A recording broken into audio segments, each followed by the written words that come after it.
I promised you guys I would give you a good company that I knew were going to score well on this leaderboard. Today, we are looking at that company.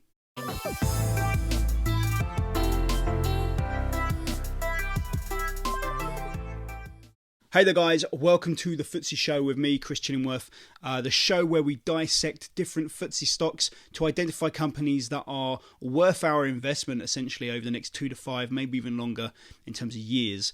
We're looking at the company's financials to identify the right companies that tick all the boxes for share price growth.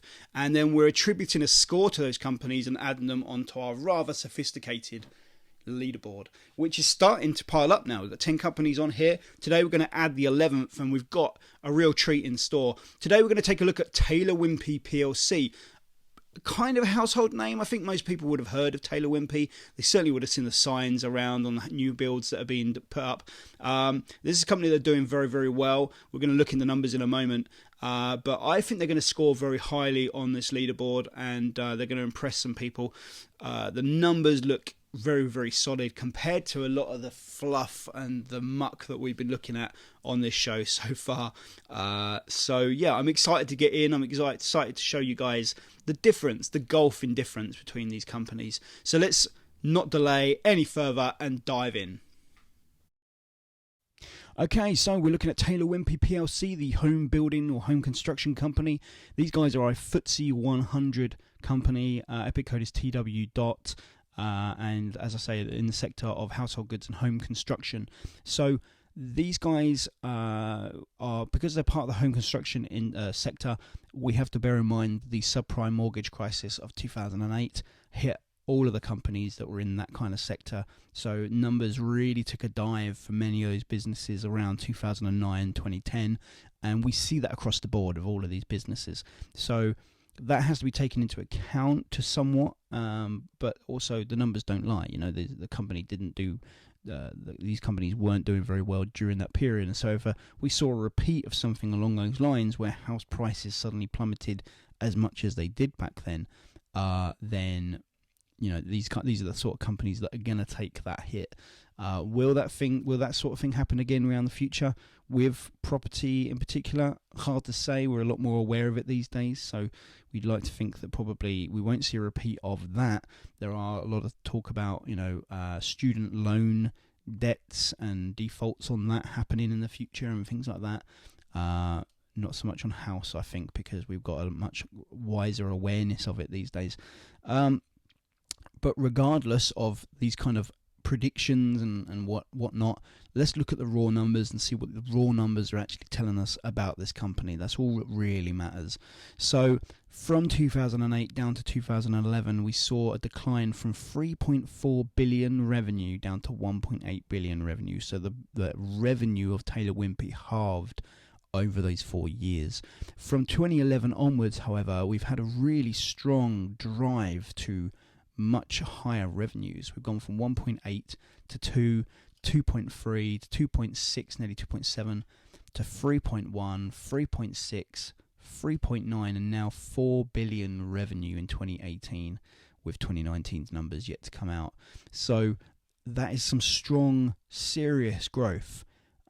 Pretty much doubled from 2012 to 2018. So they're selling more and more houses.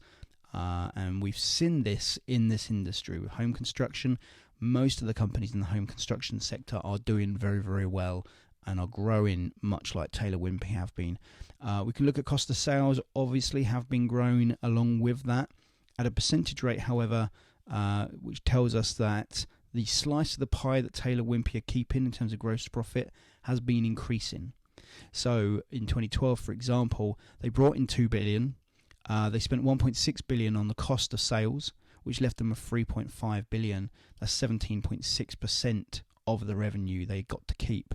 Well, as of 2018, they were keeping 26.3% slice of the 4 billion that came in.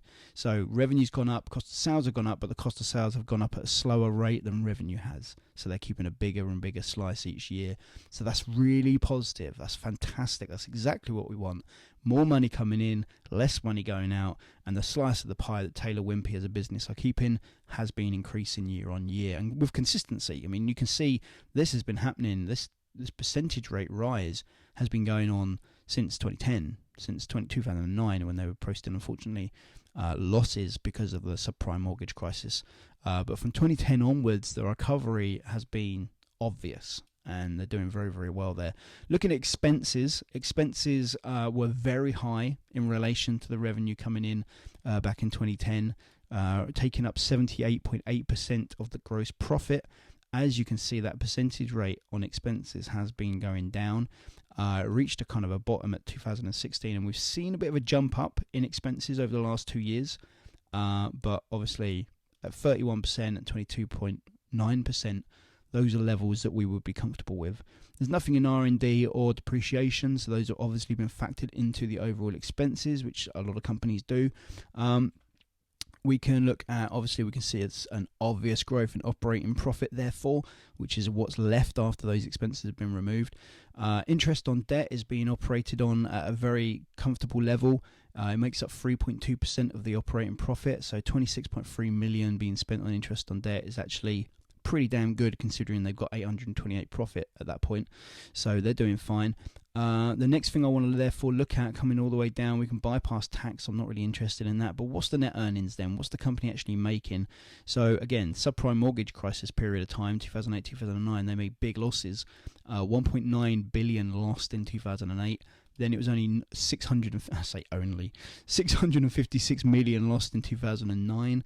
And then they started to turn the profit again, and in 2010 they had 171 million profit, 51 million profit, 225, 235, then up to 731, nearly hitting 500, and there was a little bit of a dip in 2017, but 2018, the last year's worth of data that we have, they're looking at banging on the door of £650 million in profit. What I like to do is I like to look at the percentage. What's the percentage of that against the revenue that came in, basically?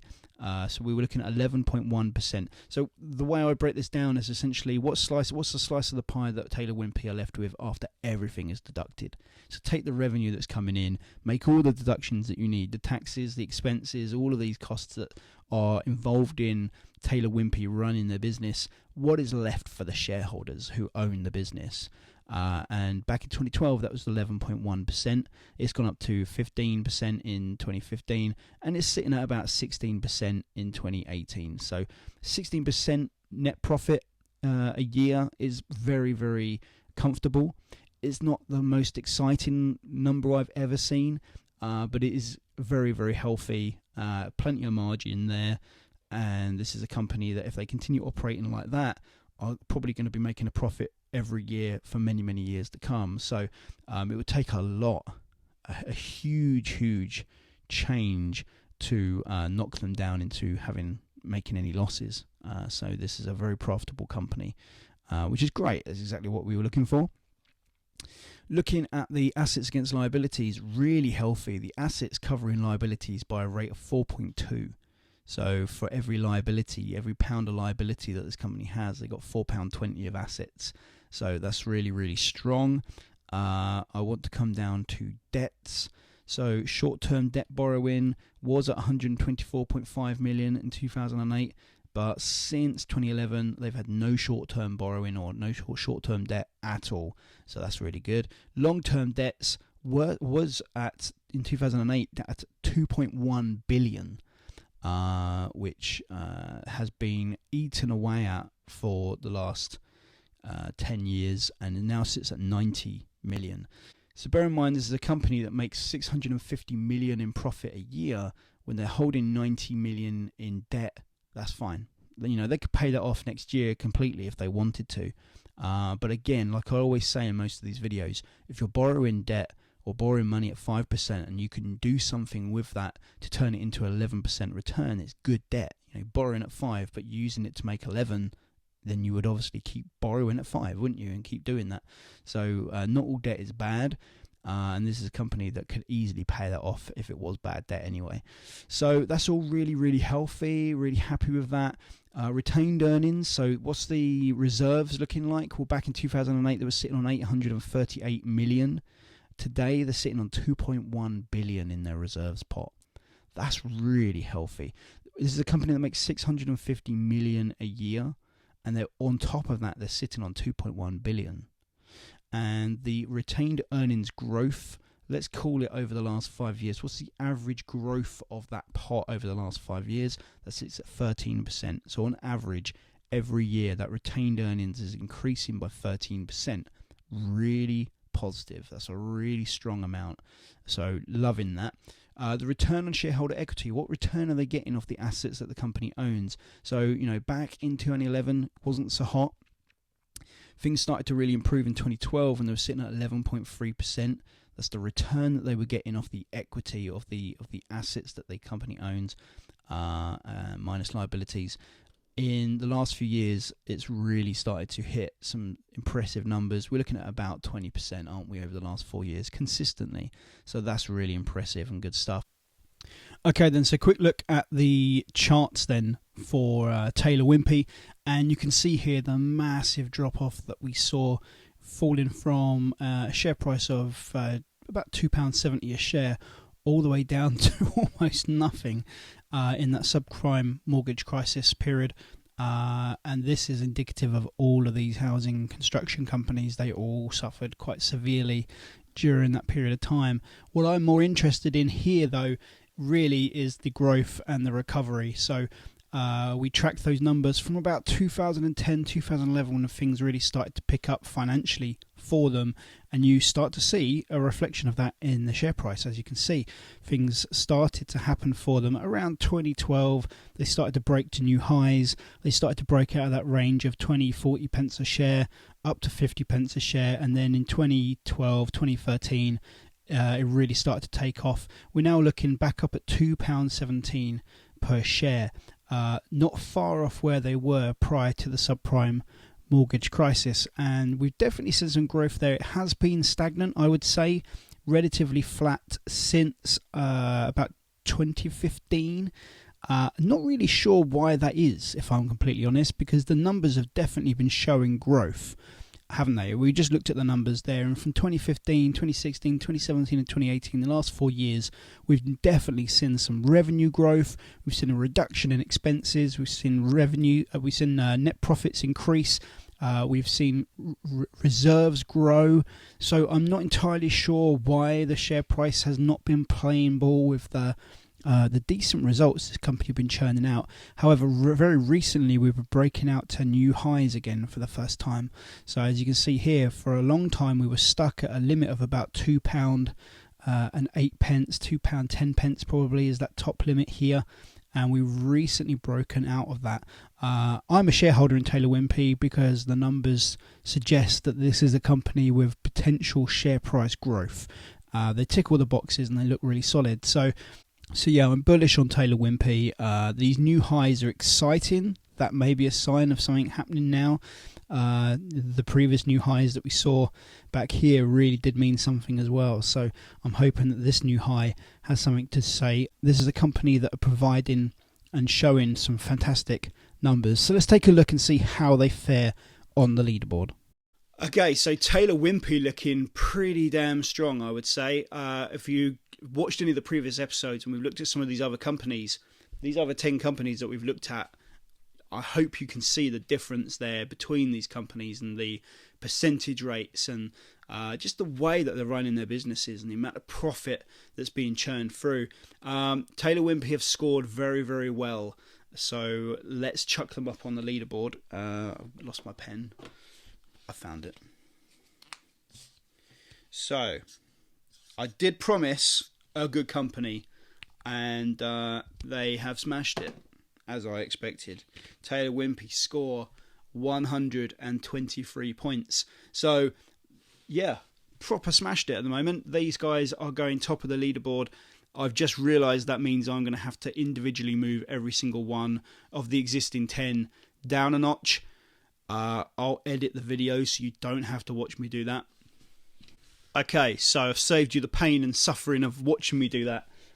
It didn't take as long as I thought, but still a painful process. 123 points, pretty damn good. What I expected to see, to be fair. And this is a company that I personally am investing in for the reasons that we've just looked at. Essentially, the numbers look really strong. I'm really happy with this company. House building companies at the moment all done very, very well, have been doing very well for the last, I would say, 8 years. And there's no particular reason why Taylor Wimpey's profits should suddenly fall or slump, or that they do a business any differently. And also, as of today, recording this particular episode, the share price for Taylor Wimpey is down at about £2 a share. So it's a really good time to be able to get in here, nice and cheap. Potential for much higher prices over the next 5-10 years. So I really like this company. It's certainly a company that I'm going to be investing in. Do your own research, of course, at all times, but hopefully this has given you an insight into the difference between the 10 companies that we've seen already and Taylor Wimpey today. So yeah, they topped the leaderboard. We've now got 11 companies on here. It's starting to look pretty awesome. And thank you very much for watching. Guys, if you're enjoying the show, I always say this every week, but if you can hit that like button, I would massively appreciate it. Around 20 likes per video we're getting at the moment. I'd love to exceed that if we could. It's going to mean that more people get to see the video. It's going to get in front of the eyes of other people.